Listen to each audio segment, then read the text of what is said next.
अस्सलामुअलैकुम dear students. आज हम सेकेंड ईयर का जो चैप्टर नंबर 8 है 8.1 एक्सरसाइज है हमारी, उसका क्वेश्चन नंबर जो 5 है, जो कि बहुत इंपॉर्टेंट है, पेपर में आ सकता है, ये इंपॉर्टेंट क्वेश्चन है, वो सॉल्व करेंगे। क्वेश्चन नंबर 5 है थोड़ा सा अगर आप समझ जाएँ तो आपको बिल्कुल ईजी लगेगा। अगर आप ध्यान से नहीं पढ़ेंगे तो आपको हार्ड लगेगा, नहीं होगा।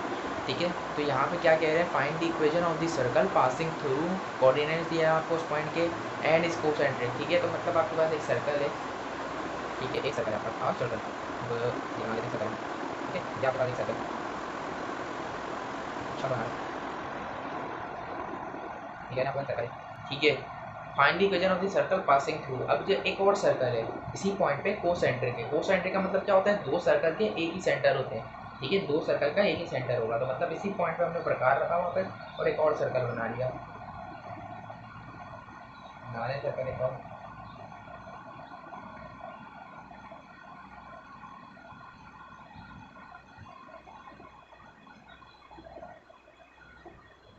ठीक है, तो ये हमने कर लिया। अब इस सर्कल का एक ही सेंटर है, सेंटर ऑफ सर्कल क्या है, सेम है, क्योंकि कोसेंट्रिक का मतलब ही ये होता है। ठीक है, यदि circle would equation is x square plus y square minus x x, आपको एक इक्वेशन दे दी है। तो ये इक्वेशन किसकी है, ये इनर सर्कल की इक्वेशन आपको दी है। क्या दी है, अब मैं आपको लिख रहा हूँ ताकि आपको याद रहे। ठीक है, ये आपको जो दी है ना, इनर सर्कल की दी है equation. Inner circle equation is given, और आउटर जो बाहर वाला सर्कल, आउटर सर्कल है जो, उसकी इक्वेशन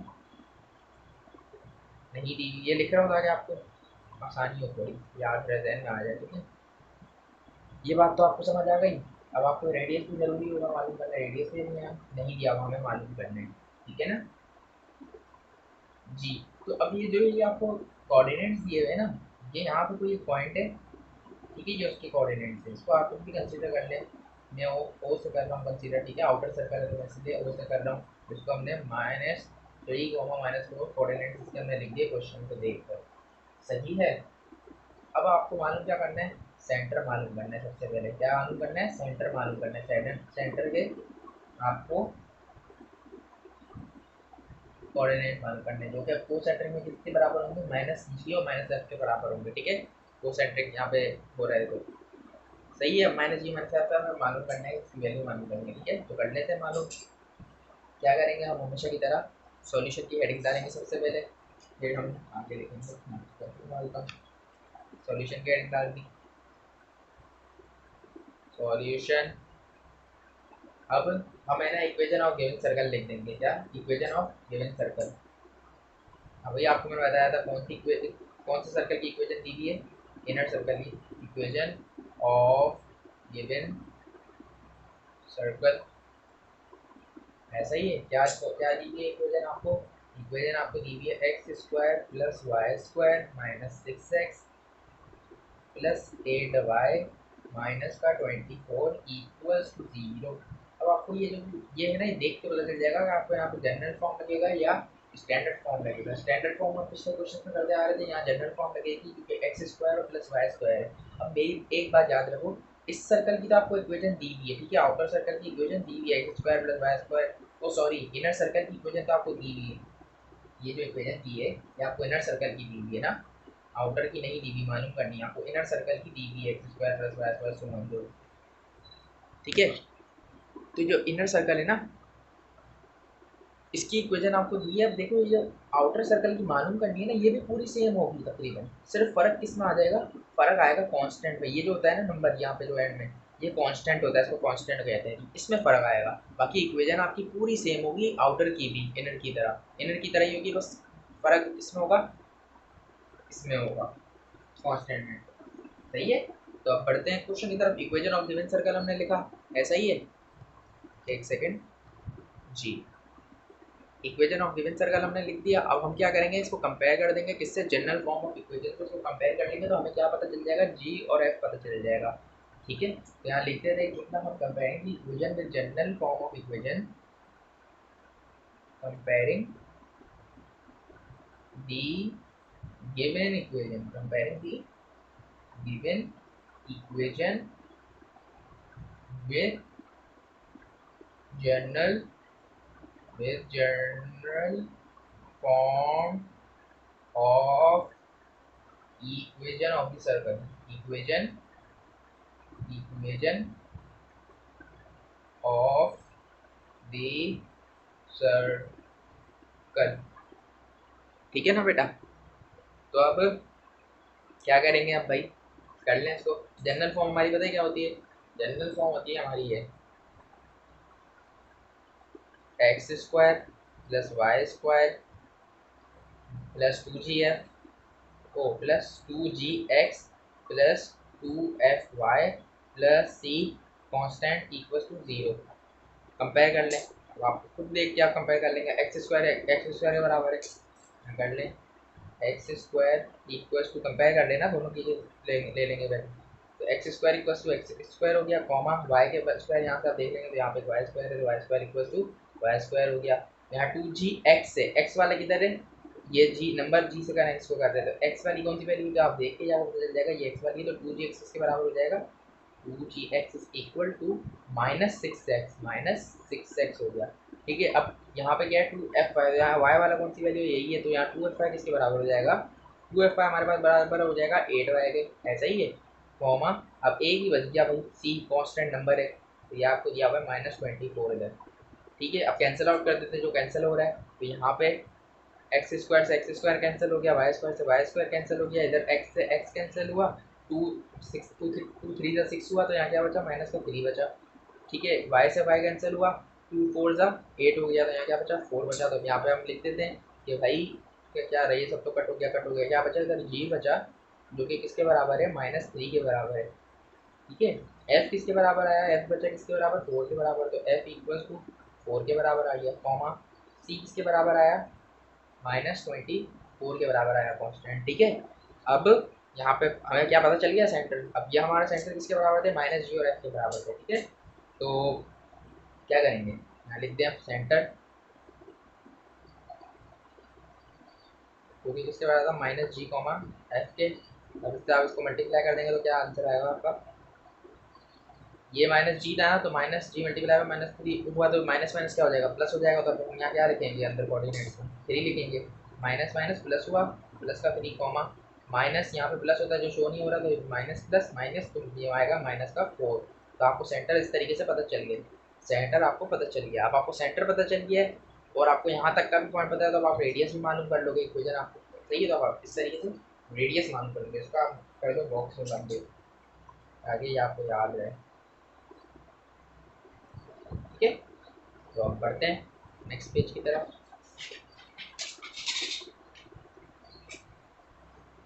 जी, तो अब यहाँ क्या करेंगे आप, यहाँ पे हम हेडिंग डाल देंगे फॉर रेडियस, नाम हासिल कर लेंगे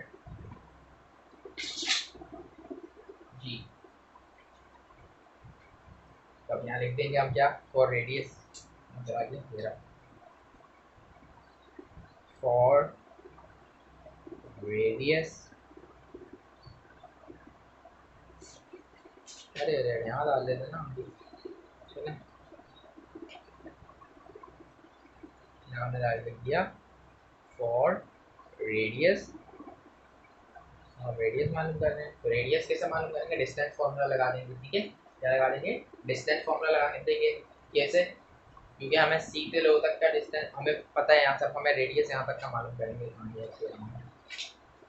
हम रेडियस मालूम कर रहे हैं, आर हमें पता नहीं था, आर मालूम कर रहे हैं, हमें ये वाले कोऑर्डिनेट्स भी पता है, ये कोऑर्डिनेट्स भी पता है, हमें दो पता है दोनों पॉइंट्स, तो हम डिस्टेंस फार्मूला लगा के इजीली मालूम कर सकते हैं। अगर आपको आपको पता नहीं डिस्टेंस फार्मूला, अभी हम बता रहे हैं बाय यूजिंग, क्योंकि 7 चैप्टर में बहुत यूज़ हुआ है ये डिस्टेंस फार्मूला, इसलिए मैं कह रहा था यूजिंग डिस्टेंस फार्मूला। हमने जो 7 चैप्टर डाला हुआ है ना, उसके लिए काफ़ी टाइम यूज हो चुका है फार्मूला। ठीक है, तो डिस्टेंस फार्मूला हमारा क्या होता है, डिस्टेंस फार्मूला बड़ा इजी सा हमारा एक फार्मूला है, D equals to √x2 - x1 का whole square plus y2 - y1 का होल स्क्वायर। अब आपको पता है x2 और y2 किसके बराबर है, x1 और y1 किसके बराबर, तो यहाँ पे लिखा है मेंशन कर देंगे x1 किसके बराबर है, y1 किसके बराबर है, कॉमा x2 किसके बराबर है और y2 किसके बराबर है और d किसके बराबर है। ठीक है, देखो x1 और y1 कैसे मालूम करेंगे हम, वीडियो बंद हो गई थी, मुझे पता नहीं चला था, सॉरी उसके लिए। अब मैं आपको बता देता हूँ, कुछ नहीं रहा था, थोड़ी सी बात रह गई थी। यहाँ पे हमने यहाँ से देख लिया था x1 y1 क्या था, यहाँ पे हमने देख लिया था x2 y2 क्या था। मैंने सिर्फ यहाँ पे लिखा ही था, मैंने नज़र पड़ गई कि वीडियो बंद हो गई हमारी, तो यहाँ मैंने पुट कर दिया सबकी जगह x1 की जगह -3 और y1 की तरह -4 लिख दिया, आउटर सर्कल के कोऑर्डिनेट्स लिख दिया। और यहाँ पे क्या लिखा, इनर सर्कल के कोऑर्डिनेट सेंटर जो था हमारे, इसके कोऑर्डिनेट्स थे 3, -4 लिखे, जो कि हमारा आंसर आया था। और डी किसके बराबर है, आर के बराबर है, क्योंकि हम क्या मालूम कर रहे हैं, रेडियस मालूम कर रहे थे। यहाँ फॉर्मूला पुट कर दो सब, आर हो गया इक्वल्स टू अंडर रूट, ठीक है, अंडर रूट। और ये x2 किसके बराबर था, x2 हमारे था 3 के बराबर, माइनस का माइनस आया फॉर्मूले का, x1 किसके बराबर था -3 के, तो माइनस माइनस प्लस हुआ, 3 हुआ, इसका आया स्क्वायर, ठीक है, ऐसा ही है। प्लस का प्लस आया फॉर्मूले वाला, y2 किसके बराबर था, y2 बराबर था -4 के बराबर, ठीक है, माइनस का माइनस आया, y1 किसके बराबर था, y1 बराबर था -4 के बराबर, तो माइनस माइनस क्या हुआ, प्लस हुआ, इक्वल्स टू, ये इक्वल्स टू बोल रहा हूँ, ब्रैकेट क्लोज, स्क्वायर आ गया। उसको मजीद सॉल्व कर लें, तो 3 + 3 6 हुआ, 6 का स्क्वायर प्लस -4 में प्लस हो गया 4, यस से कैंसिल आउट हो गया, तो क्या बचा 0 बचा, 0 का स्क्वायर आया। r equals to under root 6 का स्क्वायर 36 हो गया प्लस 0 हो गया, 0 का फिर जितना भी आप पावर डालते हैं 0 ही रहता है, आपको पता है बड़े अच्छे तरीके से। तो रेडियस इस तरीके से हमारा क्या आ गया, 36 आ गया, ठीक है, 36 आ गया, इसका अंडर रूट ले लें तो आपके पास क्या बचा, 6 बचा, क्या बचा, 6 बचा, ये आ गया आपका 6 यूनिट्स रेडियस, 6 यूनिट्स आपका क्या आया, रेडियस भी आपको पता चल गया। अब आपको रेडियस भी पता चल गया, ठीक है, और आपको सेंटर भी पता चल गया है, रेडियस भी और सेंटर भी आपको पता चल गया है। जब आपको पता है, अगर आपने मेरे पिछले क्वेश्चन देखे होंगे, नहीं देखे तो आपको वापस बता देता हूँ एक बार, कि अगर आपको रेडियस और सेंटर के कोऑर्डिनेट्स पता होंगे तो आपके पास इक्वेशन ऑफ सर्कल निकालने का बिल्कुल आसान तरीका है, स्टैंडर्ड फॉर्म ऑफ इक्वेशन लगा देंगे, ठीक है, बहुत इजी तरीका है। तो लगा देते हैं हम इधर, मालूम क्या करना चाहिए, अभी हम मालूम करेंगे इक्वेशन ऑफ रिक्वायर्ड सर्कल, जो कि आउटर सर्कल है, इक्वेशन ऑफ रिक्वायर्ड सर्कल की हेडिंग डाल देते हैं sir, equation of required circle, bracket में क्या लिख दोगे, आउटर सर्कल, क्योंकि हमें पता है आउटर सर्कल हम मालूम कर रहे हैं, ठीक है। इसी इक्वेशन हम यहाँ पे हमें रेडियस भी पता है, हमें सेंटर के कोऑर्डिनेट्स भी पता है, तो हम इससे स्टैंडर्ड फॉर्म ऑफ इक्वेशन लगा के इजीली ये मालूम कर लेंगे इसकी equation by using standard form of equation of circle. Standard form of equation of circle क्या होती है हमारी, होती है x माइनस एच का whole square plus y minus k का होल स्क्वायर, ठीक है, इक्वल्स टू रेडियस का स्क्वायर। अब हमें पता है हेयर कॉमा एच किसके बराबर है, के किसके बराबर है, और रेडियस आर किसके बराबर है। तो एच किसके बराबर था हमारा, अब हम यहाँ पे क्या लिखेंगे, जो सेंटर सेंटर के जो अपने कोऑर्डिनेट्स होते हैं ना वो लिखेंगे। तो सेंटर के कोऑर्डिनेट्स क्या निकले थे हमारे, 3, -4, एच और के या जी और एफ जो भी है, ठीक है। तो सेंटर के कोऑर्डिनेट्स क्या हो गए, 3, -f, यहाँ लिखोट कर दें, 3 हो गया ये पहला वाला, ओ सॉरी प्लस का 3 है, 3 प्लस और ये माइनस का 4 है। रेडियस किसके बराबर, अभी हमने निकाला बड़ी मेहनत से, 6 के बराबर आया, ये हमने यहाँ पे 6 लिख दिया, पुट कर दो फॉर्मूले के अंदर, इक्वेशन के अंदर, स्टैंडर्ड फॉर्म की, स्टैंडर्ड फॉर्म ऑफ इक्वेशन की सर्कल के अंदर क्या हुआ, एक्स माइनस ये क्या था 3 था, एच 3 लिख दिया, इसका क्या था होल स्क्वायर प्लस वाई लिखा माइनस लिखा ये वाला, और ये फिर क्या है के, तो के किसके बराबर है -4, तो माइनस माइनस प्लस हुआ, और ये हमने 4 लिखा, इसका स्क्वायर आया, इक्वल टू रेडियस के ऊपर स्क्वायर था, तो मतलब 6 के ऊपर 6 के ऊपर स्क्वायर आ गया, ठीक है। इसको मजीद सॉल्व कर दो, यहाँ पे क्या हो जाएगा, यहाँ पे क्या लग जाएगी, फॉर्मूला लग जाएगा बच्चों वाला, a माइनस बी का होल स्क्वायर, ए प्लस बी का होल स्क्वायर, दो अलग अलग फॉर्मूले यहाँ लग रहे हैं, यहाँ मैं आपको मेंशन कर रहा हूँ, कोई के करा रहा हूँ क्योंकि बिल्कुल आपको कोई चीज़ आपने नहीं छोड़ा। यहाँ पे a माइनस बी का फॉर्मूला भी लिख देता हूँ मैं, और a प्लस बी का होल स्क्वायर वाला फॉर्मूला भी लिख देता हूँ। तो यहाँ पे लिख दो a square -2ab plus b square, और यहाँ पे a square plus 2ab plus b square लिख दिया। यहाँ पे ना सबकी वैल्यू सबकी जगह पे पुट कर देंगे, अब ये फॉर्मूले में पुट कर देंगे, ये फॉर्मूला इस पर खोल देंगे बिल्कुल, ठीक है। तो यहाँ पे तो जगह नहीं बची, या यहीं पे कर लेते हैं, वरना समझ नहीं आएगी, बार बार पीछे पलट के करना पड़ेगा। तो अभी ये वाला फॉर्म ये खोल लेते हैं एक्स माइनस थ्री का। तो यहाँ पे क्या माइनस वाला लगेगा, ए माइनस बी का होल स्क्वायर। तो ए किसके बराबर है, एक्स के बराबर, और बी किसके बराबर है, थ्री के बराबर। तो फॉर्मूले में क्या है, ए स्क्वायर है मतलब एक्स स्क्वायर हो गया, माइनस का माइनस आया, टू का टू आया, ए एक्स के बराबर था, बी किसके बराबर था, थ्री के बराबर था, ब्रैकेट में थ्री लिख दिया। फिर प्लस का प्लस, बी थ्री के बराबर था तो थ्री का होल स्क्वायर हो गया, ये वाला फॉर्मूले वाला प्लस आया। अब ये वाला फॉर्मूला खोल लेते हैं। तो यहाँ पे ए किसके बराबर है, वाई के बराबर है, और बी किसके बराबर है, फोर के बराबर है। तो यहाँ पे ए स्क्वायर है मतलब वाई स्क्वायर हो गया, प्लस टू का टू आया, और ए वाई के बराबर था, बी बराबर था फोर के। यहाँ फोर लिख दिया ब्रैकेट में, प्लस का प्लस, ये बी का स्क्वायर है बस फॉर्मूला। तो बी का क्या, फोर का स्क्वायर हो जाएगा बस। इसको मज़ीद आगे सॉल्व कर लेते हैं। तो यहाँ पे टू थ्री का सिक्स हो जाएगा, six x, x square minus six x plus three का स्क्वायर नाइन। तो यहाँ पे लिख दिया एक्स स्क्वायर, ठीक है, माइनस का सिक्स एक्स, ठीक है, फिर क्या था, थ्री का स्क्वायर था, तो प्लस का नाइन आ जाएगा। अब आगे देख लेते हैं आगे क्या है इसके। ये ना, प्लस का प्लस आएगा, वाई का वाई स्क्वायर आएगा, प्लस टू फोर का एट वाई, और प्लस फोर का स्क्वायर मतलब सिक्सटीन। तो y square plus eight y plus sixteen आ जाएगा। यहाँ क्या लिखेंगे, प्लस वाई स्क्वायर प्लस का एट वाई और प्लस का सिक्सटीन आ गया, इक्वल्स टू, रेडियस क्या था हमारा, सिक्स था, तो यहाँ पे हम सिक्स का स्क्वायर लगा देंगे। अब इसको अरेंज कर लो। तो पहले एक्स स्क्वायर आता है, फिर वाई स्क्वायर आता है, फिर नंबर ये वाला लिख देंगे तो माइनस सिक्स एक्स आ गया। ये इस फॉर्म में लिखते हैं, ठीक है, पहले ये वाले खाली वाले, फिर ये नंबर के साथ वाले, तो एंड में नंबर लिख देते। तो माइनस सिक्स एक्स, फिर प्लस एट वाई, फिर प्लस का नाइन, फिर प्लस का सिक्सटीन, इक्वल्स टू सिक्स का स्क्वायर थर्टी सिक्स। अब ये जो यहाँ पे हमेशा जीरो होना ज़रूरी है, ठीक है। तो ये थर्टी सिक्स वहाँ पे, यहाँ पे प्लस का है, वहाँ पे जाके माइनस का हो जाएगा। तो x square plus y square minus six x as it is plus eight y plus nine plus sixteen as it is, यहाँ प्लस का थर्टी सिक्स था, यहाँ पे आके माइनस का थर्टी सिक्स हो गया, इक्वल्स टू जीरो, ठीक है।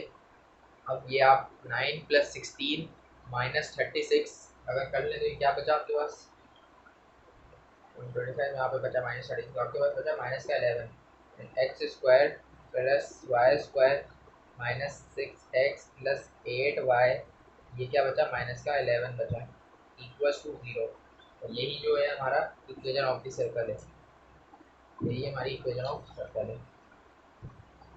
आउटर सर्कल की इक्वेशन क्या आ गई, इनर सर्कल की हमें दी हुई थी।